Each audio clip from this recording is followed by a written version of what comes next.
Bismillahirrahmanirrahim. Assalamualaikum warahmatullahi wabarakatuh. Alhamdulillah wassalatu wassalamu ala Rasulillah wa ala alihi wa sahbihi wa man walah wa ba'd.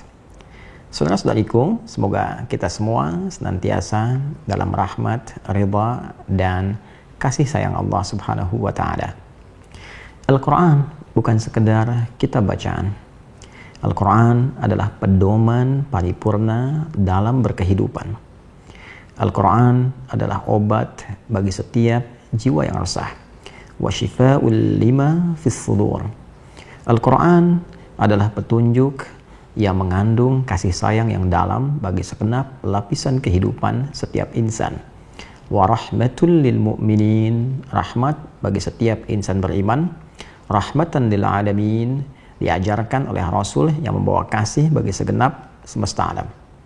Al-Quran menghimpun semua nilai-nilai kebaikan yang memberi petunjuk pada setiap orang untuk beriman dan berperilaku mulia dalam tatanan aktivitas kehidupannya.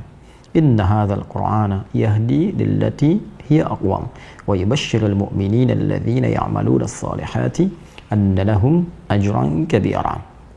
Saudaraku, intinya, Al-Quran dari Al-Fatihah sampai dengan An-Nas adalah kurikulum kehidupan yang mengantarkan pada kebahagiaan dan kesuksesan yang sejati. Al-Quran dengan itu begitu terhormat. Al-Quran dimuliakan, Al-Quran diagungkan. Tidak turun di satu waktu kecuali waktunya menjadi mulia. Dia turun di hari Jumat, maka Jumatnya menjadi Sayyidul Ayyam.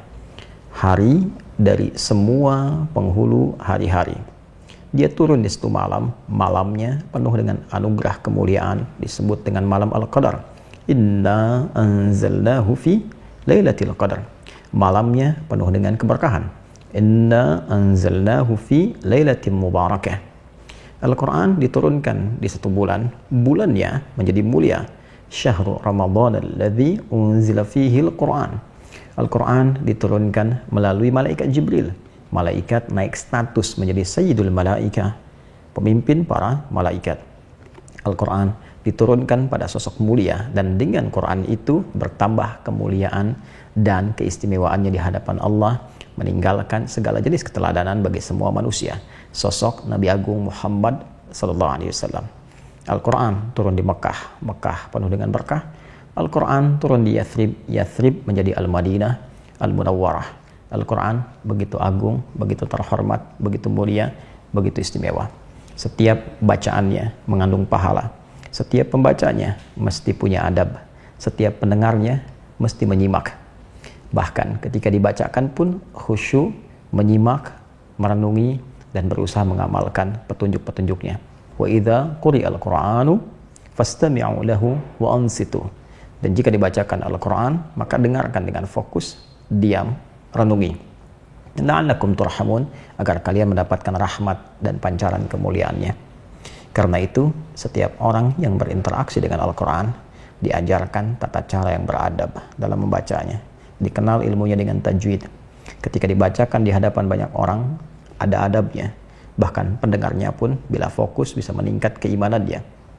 Innamal mu'minuna alladzina idza dzukirallahu wajilat qulubuhum wa idza tuliyat 'alaihim ayatuhu zadatuhum imanan wa 'ala rabbihim yatawakkalun. Untuk itu, baik pembaca, penyimak, pendengar diminta oleh Al-Quran mengikuti adabnya untuk mendapatkan semua keberkahan dan kemuliaan-kemuliaannya. Bila ada pembaca Al-Quran, maka kita dengarkan, kita hayati, kita renungi, dan kita berusaha pahami untuk kita amalkan isinya. Tidak pantas dan tidak elok memperlakukan pembaca Al-Quran dengan sikap-sikap yang tentunya jauh dari nilai-nilai kemuliaan. Mendengar dengan acuh saja sudah dianggap hal yang kurang baik dalam narasi hadis-hadis Nabi Muhammad SAW. Menyalahi ketentuan Al-Quran, fastami'u lahu wa ansitu. Dengarkan, fokus, diam, renungi. Maka apabila ada yang lebih daripada itu, kiranya patut untuk diperbaiki. Membaca Quran bukan untuk disawer. Membaca Quran bukan untuk diteriaki. Membaca Quran untuk dihormati, didengar, direnungi. Mungkin ada yang belum mengetahui, bukan karena ingin berlaku dengan sengaja. Maka dari ketidaktahuan ini, kita semua turut berbagi, mendoakan, melembutkan hati untuk kembali memperlakukan adab Al-Quran sesuai dengan kepantasannya. Mungkin di tempat lain seperti di Pakistan atau negara lain, memberikan satu apresiasi berupa saweran tertentu dianggap sebagai bagian dari tradisi. Namun, tradisi dari satu tempat tidak harus sama dengan tempat lain. Lebih daripada itu, tradisi yang bertentangan dengan nilai syariat tidak harus dilestarikan. Tapi juga dengan itu kita berbagi pengetahuan, tidak harus mencela orang lain. Kita mendoakan, meluruskan dengan cara yang benar, melembutkan hati kita, dan semua punya peluang untuk menjadi soleh di hadapan Allah Subhanahu wa Ta'ala. Semoga Allah melembutkan hati kita, memaafkan semua kesalahan kita, dan menjadikan kita menyatu dalam kemuliaan dan kebaikan dengan cahaya Al-Quran. Wa'tasimu bihablillahi jami'an wa la tafarraqu. Hadi Hidayat. Assalamualaikum warahmatullahi wabarakatuh.